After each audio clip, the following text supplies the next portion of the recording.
यदि आपसे कोई पूछे कि संसार का सबसे खूबसूरत स्थान कौन सा है, तो क्या कहेंगे? हाँ,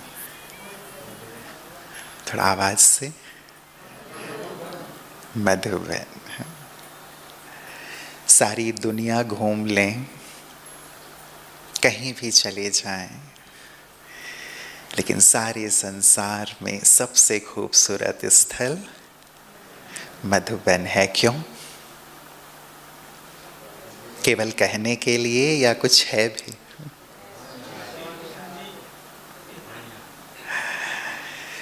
भगवान की अवतरण भूमि, मम्मा बाबा हमारी दादियों पूर्वजों की कर्म स्थली, तपस्या भूमि,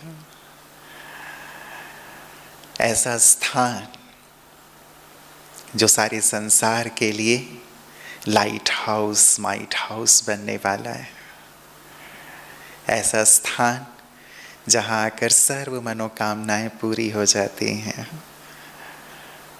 तो ऐसे स्थान पर खुद को बहुत बहुत भाग्यशाली समझते हैं, सेवा करते हुए भी, और साथ ही जितने दिन के लिए हमें आने को मिलता है वो हमारा श्रेष्ठ भाग्य है। हम जो चाहें मधुबन के इस वरदानी भूमि से प्राप्त कर सकते हैं। और इस स्थान को इतना पावरफुल बनाने में हमारे पूर्वजों ने, हमारी दादियों ने, आज विशेष दिवस हमारी दादी का है, जैसे इस स्थान को, यहाँ के कण कण को अपनी तपस्या से, अपने त्याग से, अपनी सुंदर धारणाओं से, उसके सुंदर वाइब्रेशन उन्होंने यहाँ भरे, और वही वाइब्रेशंस कार्य करते हैं। तो आज हम सब तो दादी को याद कर ही रहे। मुझे लग रहा था कि आज मधुबन का कण कण भी उस महान तपस्विनी को, जगत जननी को याद कर रहा है। जब भी मधुबन आना होता है तो ऐसा ही फील होता है। आज तो विशेष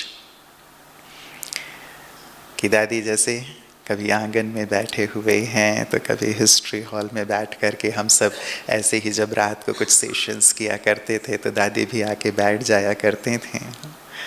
अमृत वेले भी दादी का स्थान फिक्स ही था, दादी आकर के बैठते थे। तो विशेष उस महान आत्मा को आज हम सब बहुत दिल से याद कर रहे हैं। उनकी विशेषताएं आज सुबह से आप सब सुन ही रहे होंगे। आज ज्ञान सरोवर में भी हम लोगों की थोड़ी बात हो रही थी, तो ज्ञान सरोवर के तालाब जो है ना, सरोवर, छोटे छोटे सरोवर, वो भर गए। तो एक भाई याद कर रहे थे, वो कह रहे थे कि दादी एक बार आई थी तो पहले क्या होता था कि शुरू में जब वो तालाब नए नए बने थे और शुरुआती दिन थे ज्ञान सरोवर के, तो कुछ भाई उन तालाबों में नहाते थे। तो किसी ने कंप्लेन की दादी से, दादी आई हुई थी, रक्षाबंधन का समय था, कि दादी कुछ भाई ना तालाब में नहाते हैं, उनको मना कीजिए। तो दादी ने कहा अच्छा तालाब में नहाते हैं? दादी ने अभी तक देखा नहीं है। अच्छा कौन कौन नहाता है, चलो आओ। दादी देखना चाहती हैं। और दादी कॉटेज जो है, दादी का जो रूम था वो बिल्कुल ही उस सरोवर को फेस करता हुआ था। तो दादी वहाँ बैठ गई और सभी जो भाई थे सबको इनवाइट किया कि हाँ चलो नहाओ, और सब ने वहाँ पे नहाना शुरू कर दिया।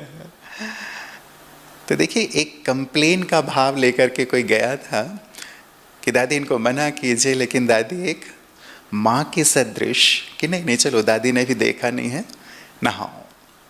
सब नहा लिए, आए, टोली ओली खिलाया दादी ने।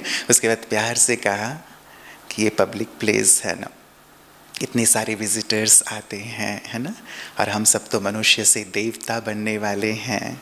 हमारे चित्र चरित्र सबको देख कर के वो सीखेंगे ना, हमें क्या दिखाना है उन्हें कि ये मनुष्य से देवता। लक्ष्य क्या है हमारे विश्वविद्यालय का? कि मनुष्य से देवता, हाँ, तो हमारा हर चलन, हर कर्तव्य कैसा हो, हाँ? तो देखिए दोनों चीज़ें, लव भी, लॉ भी, हाँ? सिखाने का एक सुंदर तरीका। तो वही चीज़ें, सब चीज़ें याद आ रही थी कि कैसे दादी ने अपने जीवन से, अपने चरित्र से सिखाया है। हर एक मधुबन निवासी के पास, हर एक पुराने भाई बहनों के पास कितने सुंदर सुंदर अनुभव हैं जो दादी ने हम सबको दिया है, प्यार से पाला है। मुझे याद है वहाँ ही हम लोग भाषण भी किया करते थे, शैलेंद्र भाई को याद होगा। तो दादी एक एक की भाषण को भी बैठ के सुनती थी, भले हम लोग बिल्कुल यंग थे, छोटे थे, 18 साल 19 साल के थे, सुनती थी और प्यार से बाद में बताती भी थी, हाँ, कि देखो ये बहुत अच्छा बोलता है, इसके अंदर ये कला है, इसके अंदर ये कला है। तो बिल्कुल यंग लोग जो बिल्कुल छोटे हैं, अभी ज्ञान की शुरुआत है, उनके अंदर भी उन विशेषताओं को देखना, कलाओं को देखना, उसे आगे बढ़ाना, ये बहुत बड़ी विशेषता दादी जी के थे। इसीलिए आज सभी दिल से बहुत बहुत याद भी कर रहे हैं ना दादी को। इसी हॉल में बैठ के मुझे याद है क्लास करा रही थी दादी, और प्यार से दादी ने कहा कि हम सब साथ साथ चलेंगे ऊपर, एक साथ चलेंगे।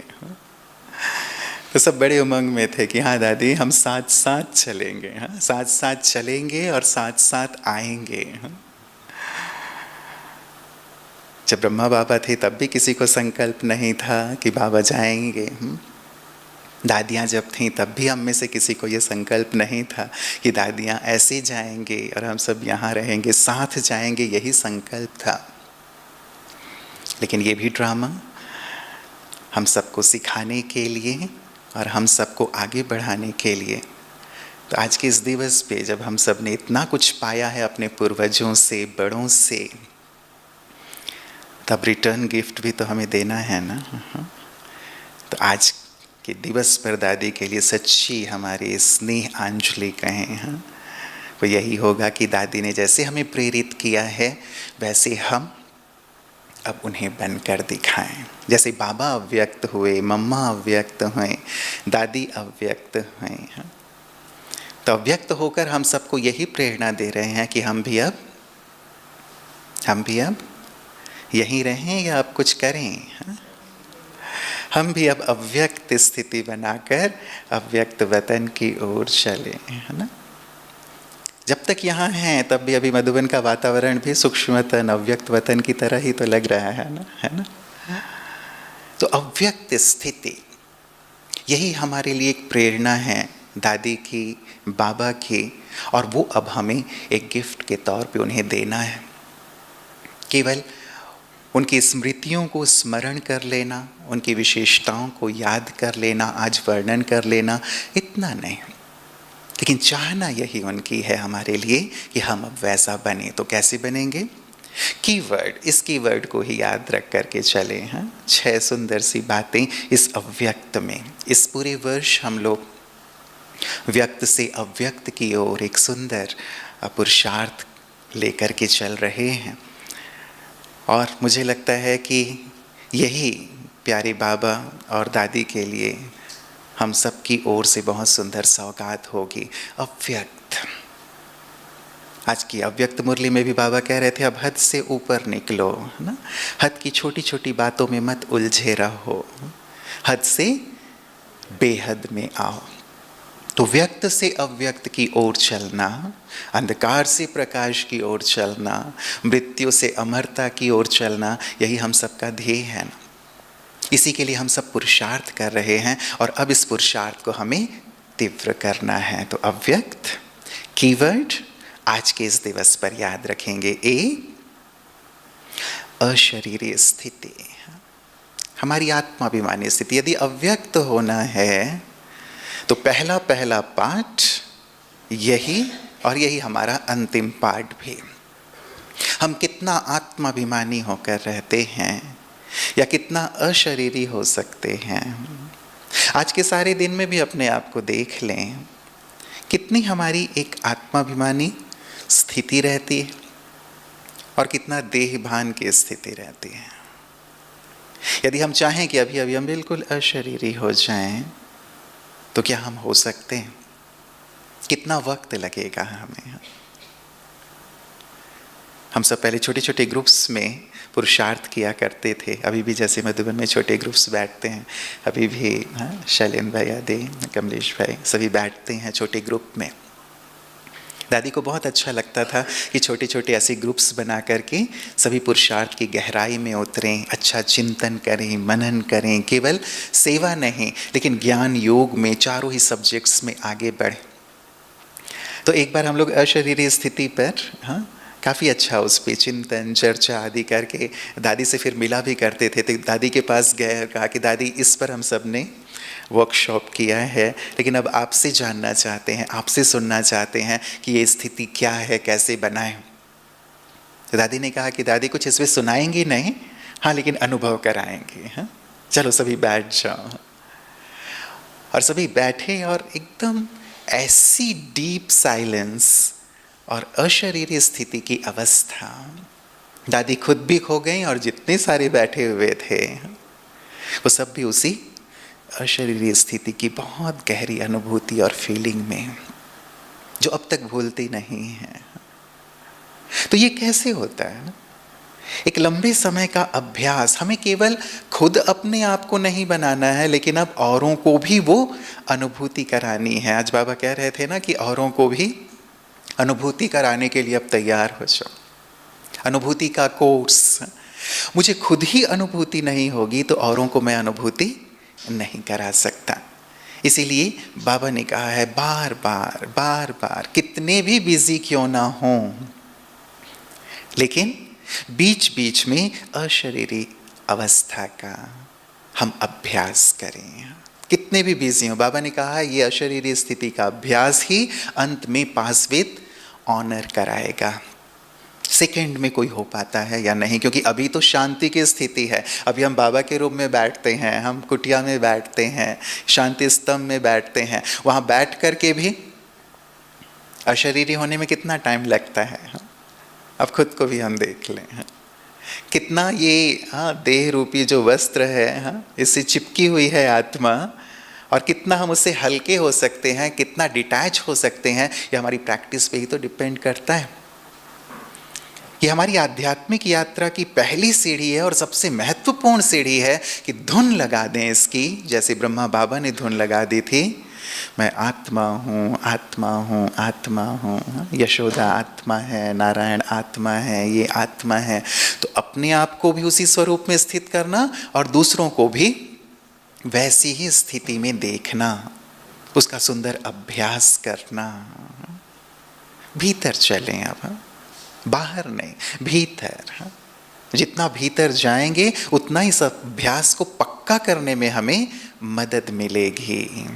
ये चेक करें, ये जो सेकेंड में ऊपर जाना, सेकेंड में कर्म क्षेत्र में आना, सेकेंड में वाणी, सेकेंड में वाणी से परे, सेकेंड में सर्विस, सेकेंड में सर्विस से परे होकर के स्थित हो जाना अपनी अशरीरी स्थिति में या व्यक्त स्थिति में, उसकी हमें कितनी प्रैक्टिस है।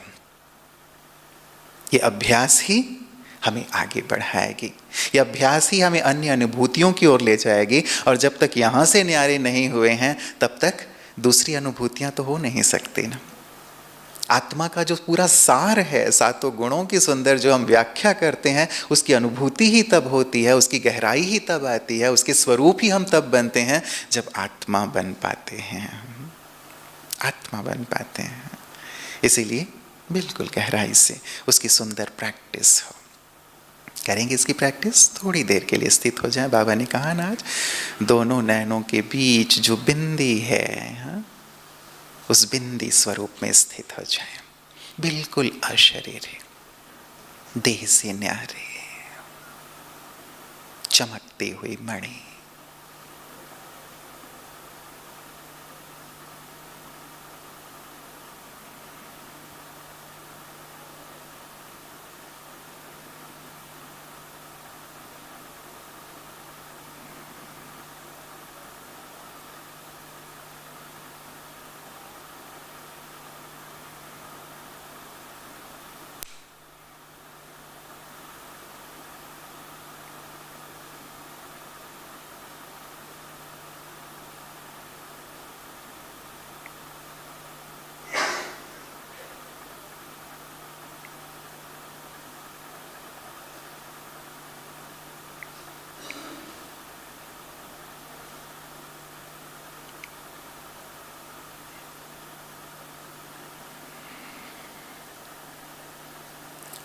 ऐसे ही बीच बीच में प्रैक्टिस, ये सार है।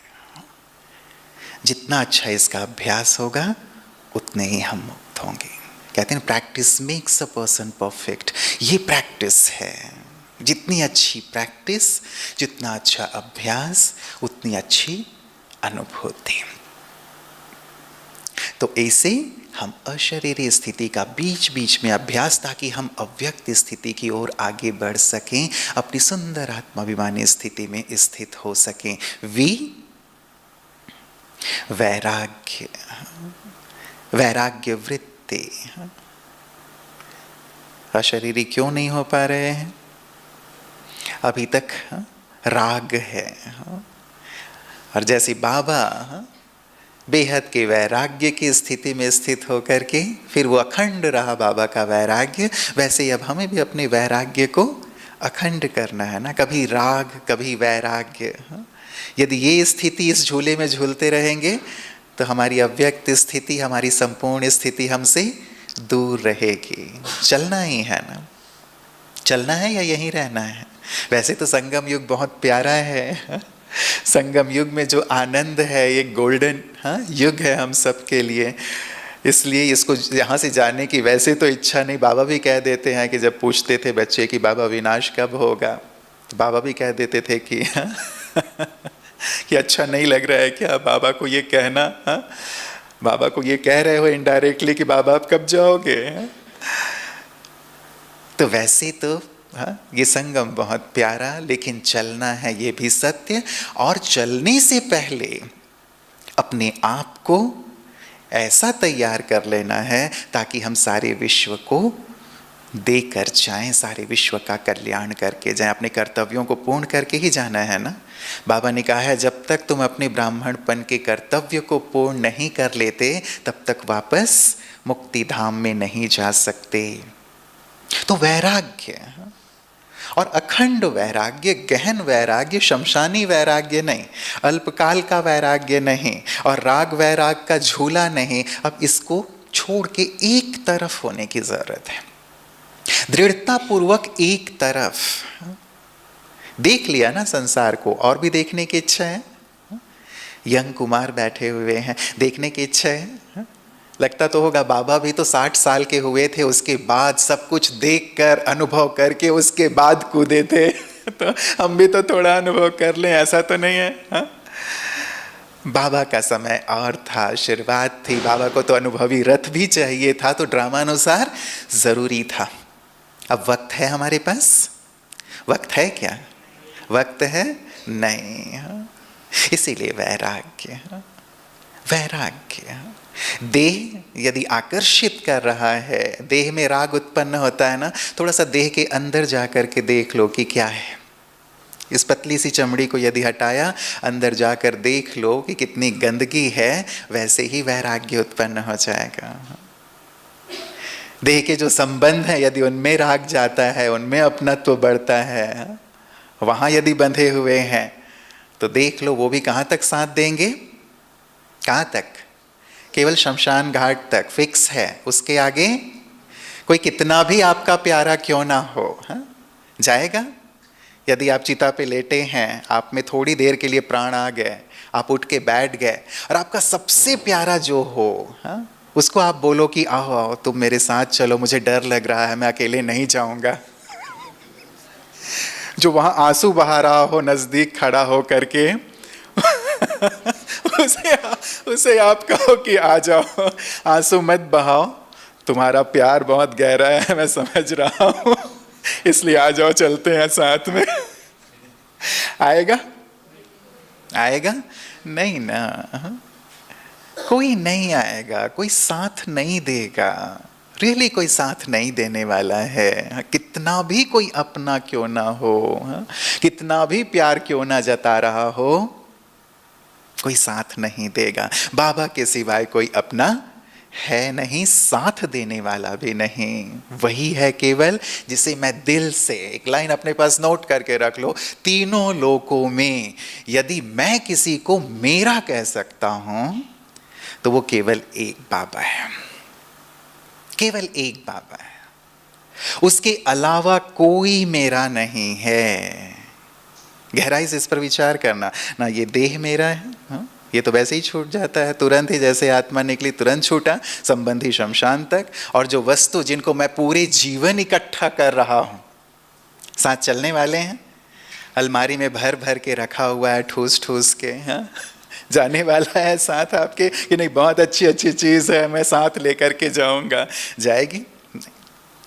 फील करके देखना, जब कभी ना एक बार अनुभव करके देखो, एक बार बहुत डीप फीलिंग हुई कि मैंने देह छोड़ दिया, और छोड़ दिया तो बुद्धि कहाँ जा रही है? तो बुद्धि वहां गई जो चीज रखी हुई थी।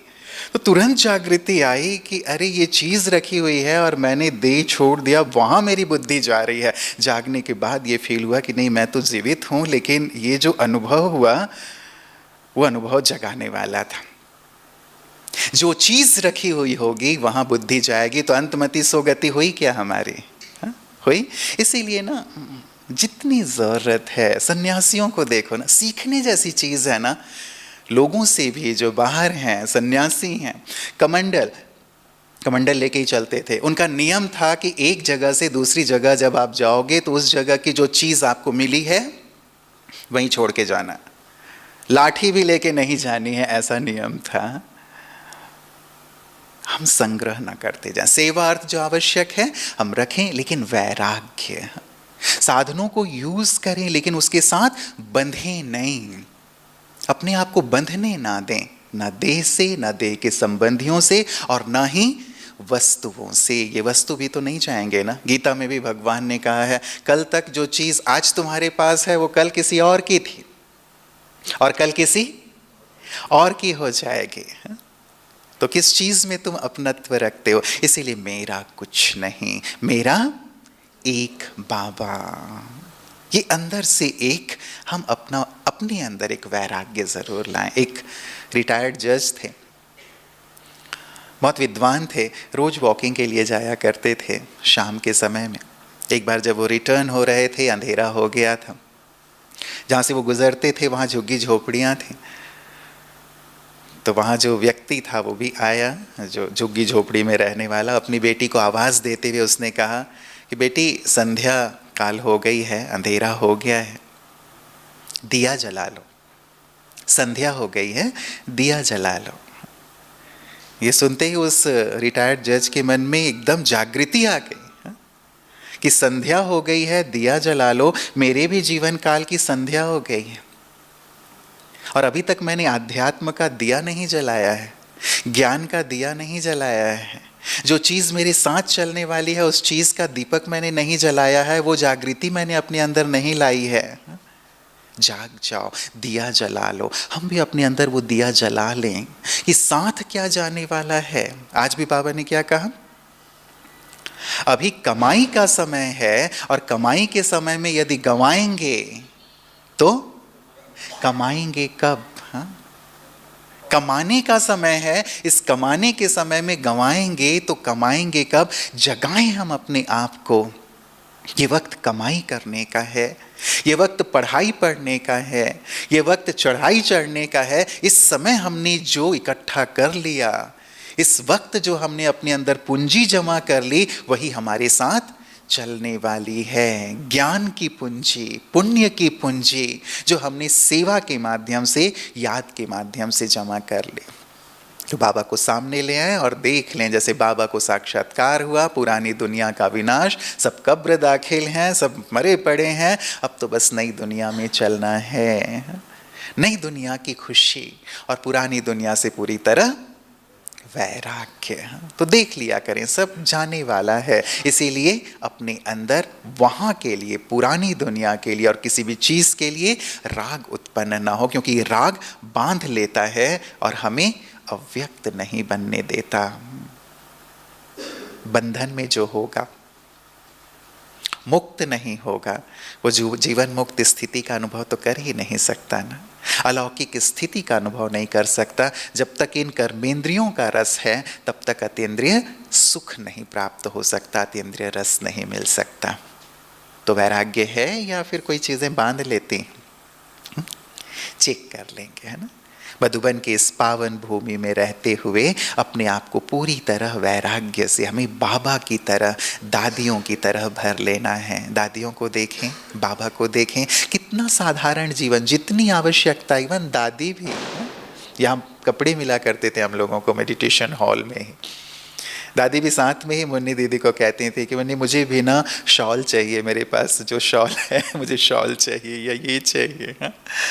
और जितनी आवश्यकता, मुन्नी दीदी सुनाते भी थे कि दादी को इतनी जोड़ी कपड़े तो बस उतनी जोड़ी, उससे एक जोड़ी भी ज़्यादा मेरे पास कपड़े नहीं रखना।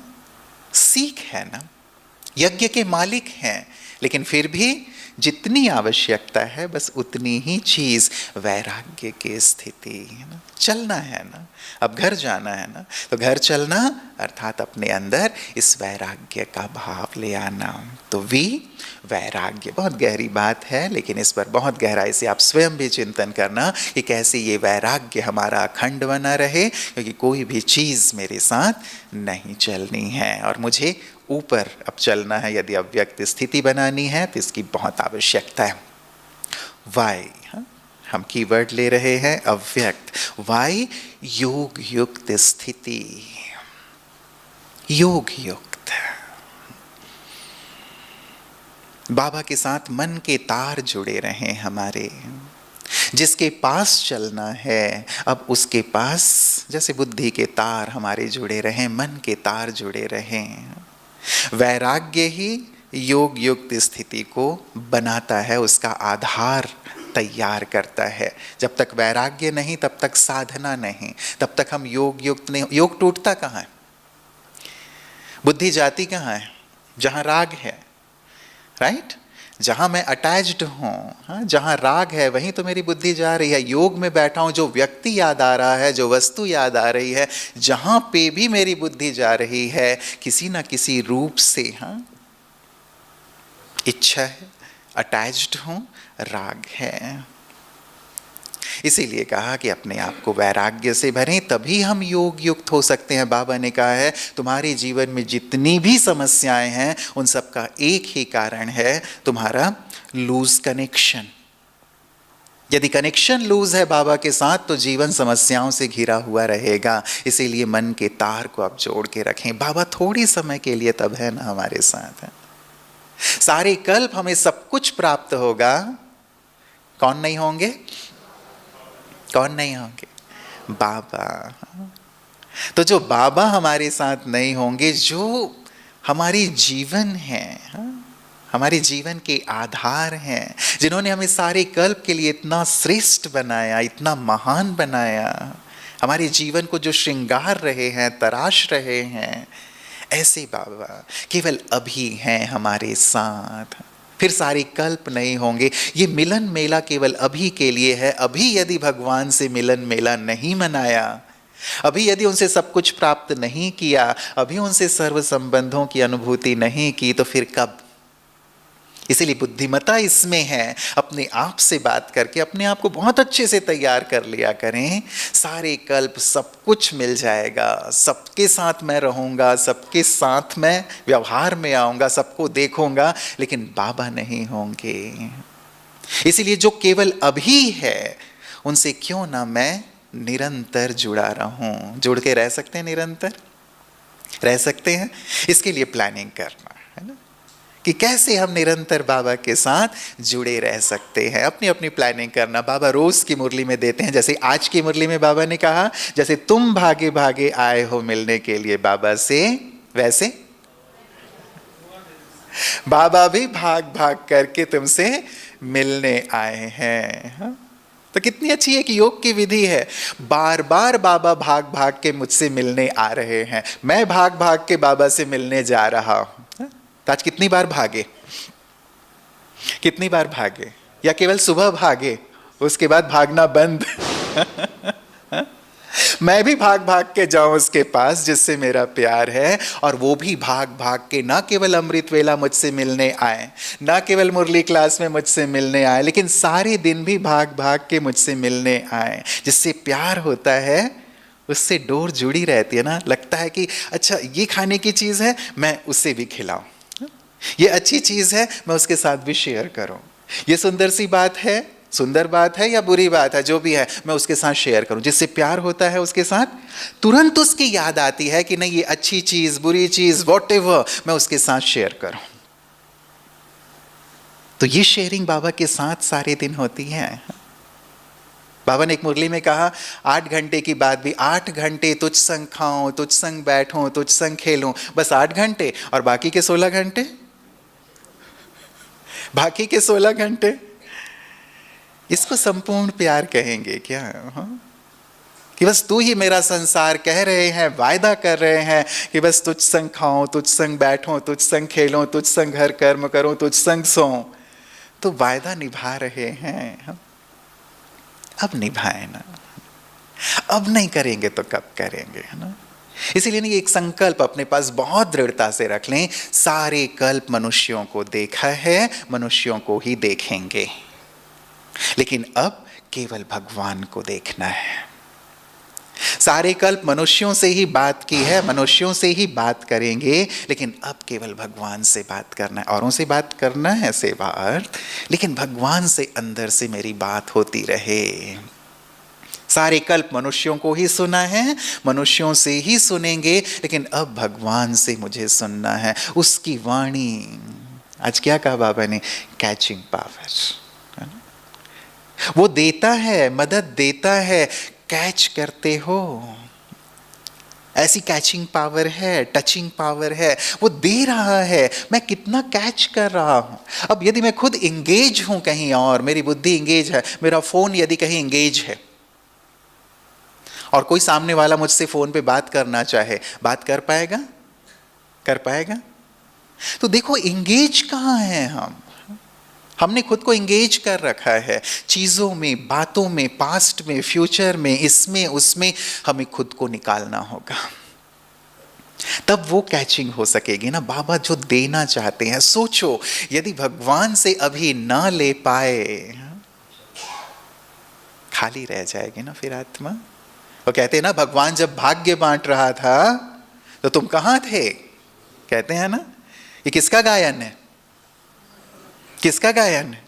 ब्राह्मणों का ही है, दुनिया वालों को तो पता ही नहीं है, वो तो अहो प्रभु कहेंगे लास्ट में। ब्राह्मणों का ही गायन है, जब भगवान भाग्य बांट रहा था तुम कहां थे, भगवान देना चाहते थे तुम कहां थे, वो तराशना चाहते थे, हम पत्थर की तरह हैं ना, भगवान मूर्ति तराश रहे हैं, हमें मूर्तिकार हैं।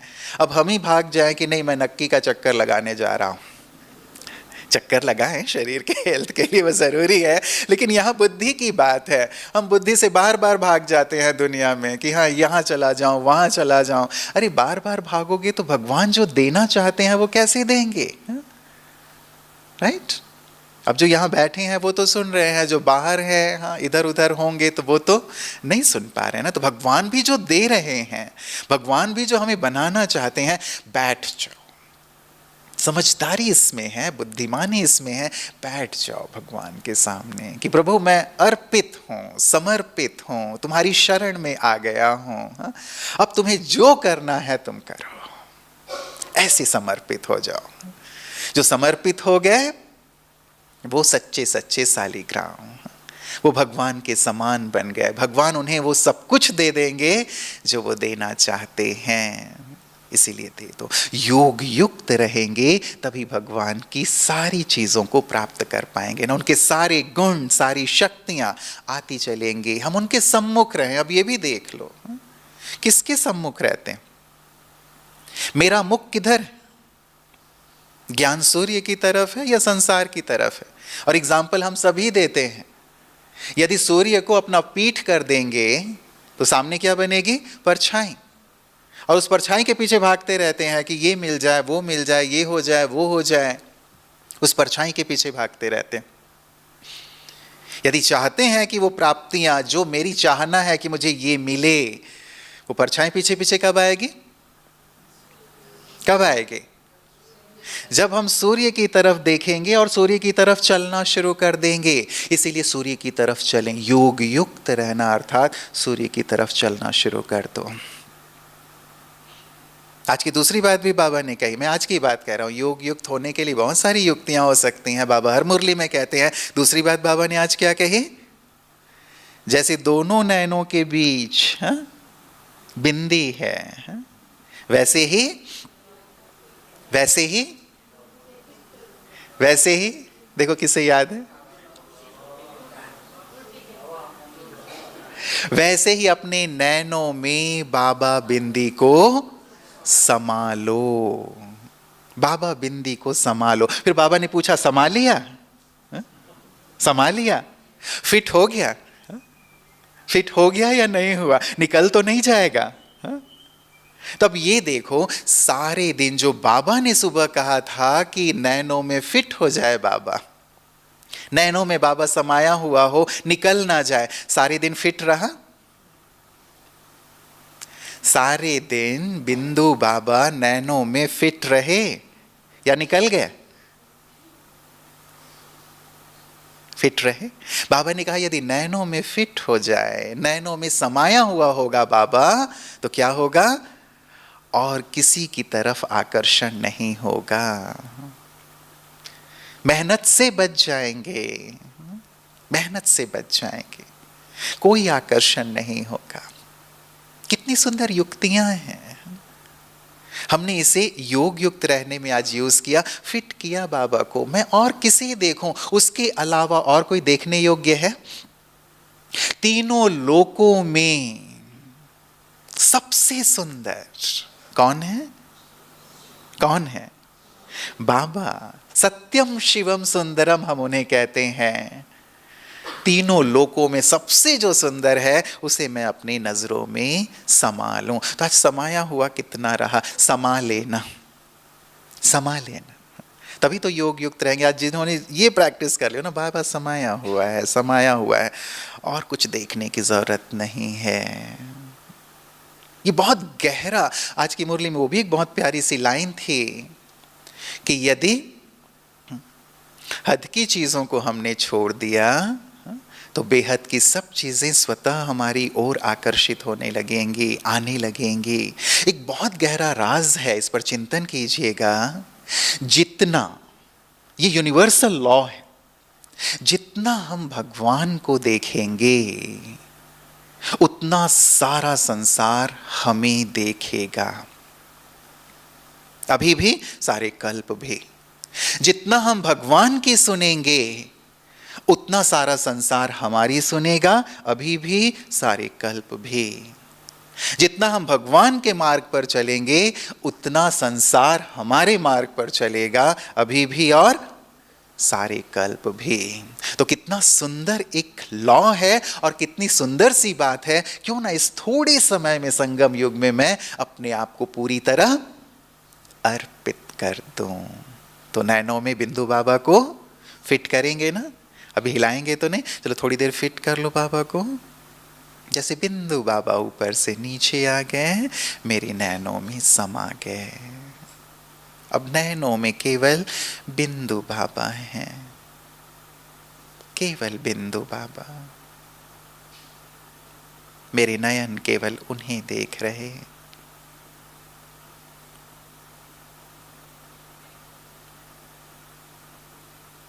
फिट हो गए हैं बाबा। अब ऐसे प्राणेश्वर बाबा को मैं अपने नैनों से बिल्कुल जुदा नहीं होने दूंगा।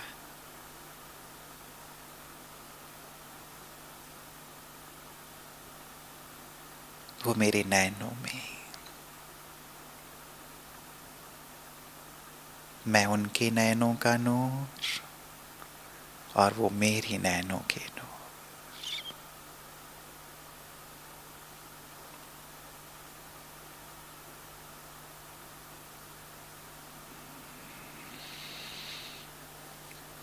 तो वाई योग युक्त फिट हैं? खिसकेंगे तो नहीं अब? रात को भी, सुबह उठते भी, सारे दिन भी बाबा नैनों में।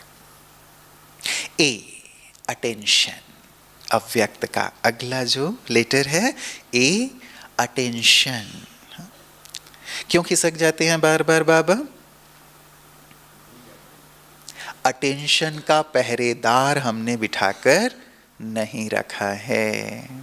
यदि घर के बाहर पहरेदार ना बैठा हुआ हो तो कोई भी क्या करेगा, घर के अंदर आए, कुत्ते बिल्ली चूहे चोर उचक्के जो भी होंगे घर के अंदर आएंगे या नहीं आएंगे। घर के बाहर खुला हुआ है, आपका दरवाज़ा खुला हुआ है, बाहर कोई पहरेदार नहीं है, तो क्या होगा, कोई भी अंदर आ जाएगा या नहीं आएगा, आ जाएगा। कोई भी आपके घर में आ जाए, अंदर आ जाए, आपके सोफे पे बैठ जाए, आपकी पलंग पे बैठ जाए, आप जिसे जानते भी नहीं हैं, आपके किचन में घुस के चाय वाय बनाने लगे तो आप कहेंगे ना, अरे भाई ये है कौन, आपको परेशानी होगी या नहीं होगी, और निकले भी ना।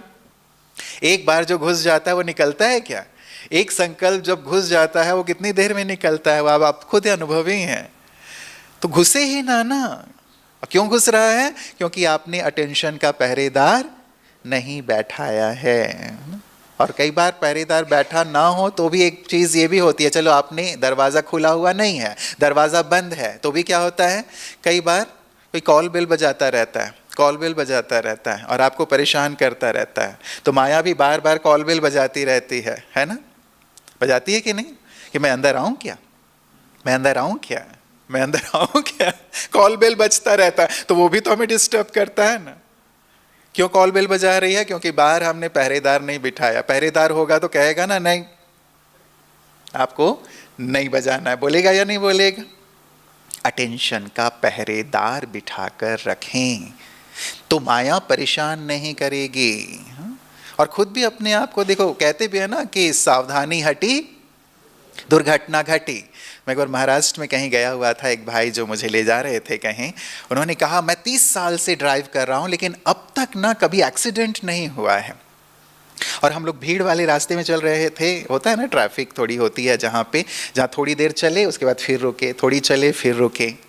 तो हम ऐसे स्थान पे चल रहे थे और वो बता रहा था भाई मुझे, अब हम चले और फ़ोन उसने अपने इस पे रखा हुआ था और फ़ोन बजा और जैसे ही उसने नीचे देखा, गाड़ी चल रही थी, वैसे ही सामने वाले रुक गए और गाड़ी जा कर के सामने जो टू व्हीलर था उस पर लगी और जो सामने थे वो गिर गया, जो भाई था।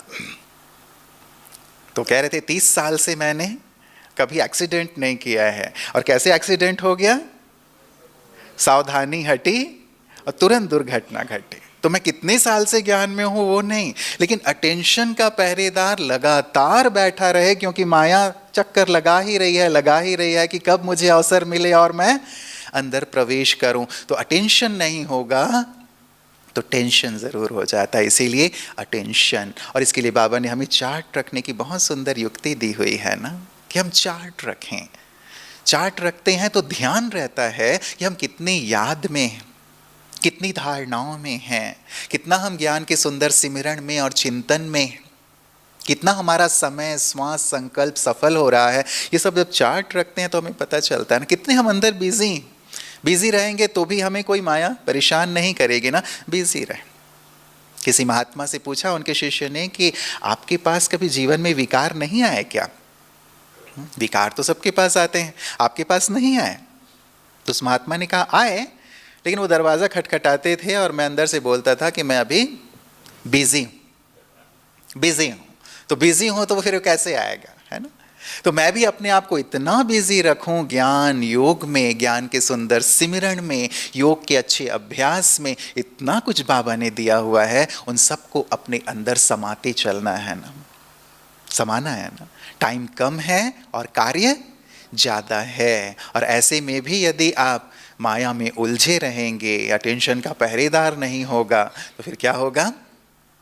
हमें जो चाहिए वो हम नहीं कर पाएंगे। अभी सारे विश्व का कल्याण करना है, सब आत्माओं को मुक्ति, जीवन मुक्ति देनी है, स्वयं को भी संपूर्ण संपन्न बनाना है। इसलिए 1 सेकेंड भी, आज भी बाबा ने कहा 1 सेकेंड और 1 संकल्प भी वेस्ट ना हो, गंवाना नहीं है। अब छोटी छोटी हद की छोटी छोटी बातें तुम्हारे समय को, संकल्प को नष्ट ना करे। पुराना स्वभाव संस्कार तुम्हारे समय संकल्प को वेस्ट ना करे, अब हद से बेहद में आ जाएं। तो बेहद की स्थिति हमारी होनी चाहिए कि कामना मुक्त, कोई कामना नहीं, नाम मान शान की कामना एक मुख्य कामना, लंबी लिस्ट हो सकती है, आप इस पर विचार कीजिएगा, जो हमें अव्यक्त नहीं बनने देती, बांधती है। चाहना ये चाहिए, ये चाहिए, ये चाहिए, ये मुझे सम्मान दे, मेरा नाम क्यों नहीं हो रहा है, मेरा मान क्यों नहीं हो रहा है, ये सारी जो कामनाएं हैं, कामना मुक्त होना बहुत ज़रूरी है। जितना हम, बाबा के महावाक्य हैं, कामना रखते हैं तो क्या होता है, माया का सामना नहीं कर पाते, कमज़ोर हो जाते हैं। इसीलिए कोई कामना नहीं। एक मंत्र ले लें अपने लिए। मंत्र क्या, मुझे कोई नहीं चाहिए, मुझे कुछ नहीं चाहिए, मुझे कोई नहीं चाहिए, मुझे कुछ नहीं चाहिए। I am born to give, मैं देने के लिए पैदा हुआ, लेने के लिए नहीं। मुझे किसी से कुछ नहीं चाहिए, कोई कामना नहीं। और जितना आप कामना से मुक्त हो जाएंगे, लॉ, जितना आप मुक्त हो जाएंगे कामना से, उतना ज्यादा और भी आपको प्राप्ति 1000 गुना होगी। जितना भागते हैं ना उन सबके पीछे पीछे, उतना परेशान भी होते हैं, दुखी भी होते हैं, और मिलता भी नहीं। सामने वाला खुद ही खाली है तो आपको क्या देगा? यदि खाली घड़े में आप पानी निकालने के लिए बार बार लोटी डालते रहते हैं तो ये हमारी ही गलती है ना। सारे लोग क्या हैं, खाली ही तो हैं ना, या भरे हुए हैं? सब खाली हैं। उनसे हम क्या नाम मान की कामना करें? भगवान मुझे सम्मान दे रहे हैं, दे रहे हैं या नहीं दे रहे हैं? रोज रोज कितना हमारा स्वमान बढ़ाते हैं, तुम मेरे लाडले बच्चे हो, श्रेष्ठ बच्चे हो, ऊंचे से ऊंचे बच्चे हो, ये हो वो हो। अरे भगवान ने मान दे दिया, सम्मान दे दिया, अब कुछ और नहीं चाहिए। तो मंत्र क्या है? मुझे कोई नहीं चाहिए, कुछ नहीं चाहिए, I am born to give. तो कामना मुक्त, कोई कामना नहीं। एंड लास्टी तत्वम, भगवान जैसे मुझे तत्वम का वरदान दे रहे हैं। जैसे बाबा को साक्षात्कार हुआ ना, साक्षात्कार हुआ कि तुम ही नारायण बनने वाले हो। और बाबा के अलग अलग जन्मों का भी साक्षात्कार हुआ, कभी ताजधारी, कभी पगड़ीधारी। और बाबा ने ये दिखा करके कहा, तत्वम है ना, तुम ही हो, तुम ही हो, तुम ही हो। तो बाबा जैसे आकर के मुझे बार बार कह रहे हैं, बच्चे तुम ही हो, तुम ही स्वर्ग के मालिक बनने वाले हो, तुम ही भक्तों के इष्ट हो, तुम ही जहान के नूर हो, तुम ही संसार के आधार मूर्त हो, तुम ही सबका कल्याण करने वाले हो, तुम हो तत्वम, तुम साधारण नहीं हो। तो बार बार बाबा आकर के, भाग भाग के बाबा आए, कल इसकी अच्छी प्रैक्टिस करना, और बार बार तत्वम तत्वम तत्वम कह रहे हैं। तो ब्रह्मा बाबा ने इसे, अब बाबा कह रहे हैं तो मैं क्या करूं? स्वीकार करूं। जैसे ब्रह्मा बाबा ने स्वीकार कर लिया कि हाँ, मैं ही आदि देव हूं, मैं ही नारायण हूं, मैं ही भविष्य का श्री कृष्ण हूं। बाबा ने स्वीकार किया, इसीलिए जीवन तुरंत परिवर्तित हो गया, कोई परिश्रम नहीं करना पड़ा। हम भी बाबा जो कह रहे हैं उसे स्वीकार करें। अब अपनी नजर से ना देखें खुद को, औरों की नजर से ना देखें, भगवान की नजर से देखें कि भगवान मुझे क्या कह रहे हैं। तत्वम तत्वम तत्वम। गीता में एक महावाक्य आता है कि हे अर्जुन, तुम नहीं जानते कि तुम कौन हो। अर्जुन बहुत प्रश्न पूछ रहा है कि क्या है प्रभु, मैं इनसे क्यों लड़ूं, इनको क्यों मारूं, ये क्यों करूं, वो क्यों करूं।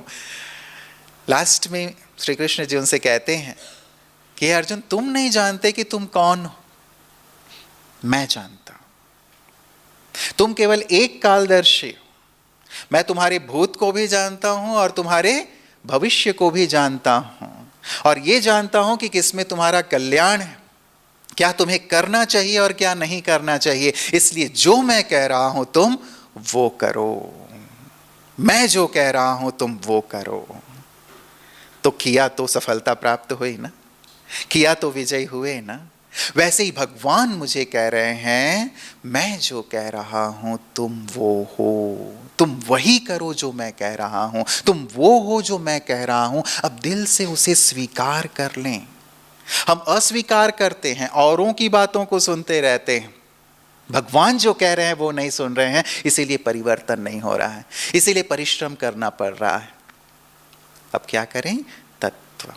तो एक तत्वम और दूसरा तथास्तु। भगवान मुझे तथास्तु कह रहे हैं, वरदान दे रहे बच्चे, तथास्तु तथास्तु। आज भी वरदान दिया ना, वरदान दिया ना, लिया वरदान। बाबा ने क्या कहा, आज इस घड़ी तुम जो चाहो वरदान ले सकते हो, सहज रूप से वरदान मिलेगा। तो लिया, किस किस ने वरदान लिया? जब बाबा ने ये कहा तो तुरंत इस फीलिंग और अवेयरनेस में आ गया कि भगवान मुझे इस घड़ी इस समय वरदान दे रहा है कि इस समय इस घड़ी तुम जो वरदान चाहो ले सकते हो। सहज है। लिया वरदान? लिया वरदान? लिया? नहीं लिया? चलो तो फिर योग के साथ हम वो वरदान लेते हैं ना, कि बाबा कह रहे हैं इस घड़ी जो वरदान लेना चाहो ले लो, और रोज अमृत वेले इसे रिवाइज करना, कर्म क्षेत्र में भी दिल से याद करना। तो वरदान ले लें कि बाबा आप हमेशा मेरे नैनों में समाये रहो, वरदान ले लें कि कंबाइंड रहूं बाबा आपके साथ, वरदान ले लें विजयी भाव का। जो दिल से वरदान चाहिए वरदान ले लो। बाबा ने कहा हिम्मत रखेंगे तो बाबा वरदानों की वर्षा भी करेंगे। तो लेंगे ना? तो याद रखना इस अव्यक्त को, और साथ ही लास्ट में हम वरदान लेंगे बाबा से। तो क्या था अव्यक्त? ए। अव्यक्त कैसे बनेंगे?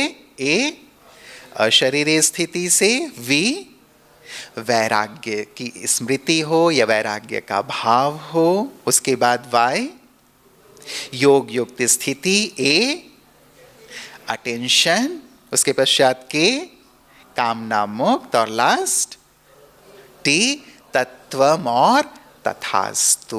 तो चलिए तथास्तु का वरदान बाबा से लेंगे, और इस वरदान को स्वयं में समाते हुए यही संकल्प करेंगे बाबा के सामने, दादी के सामने, कि अब हम भी आपके समान व्यक्त से अव्यक्त बने कि बने। ओम शांति।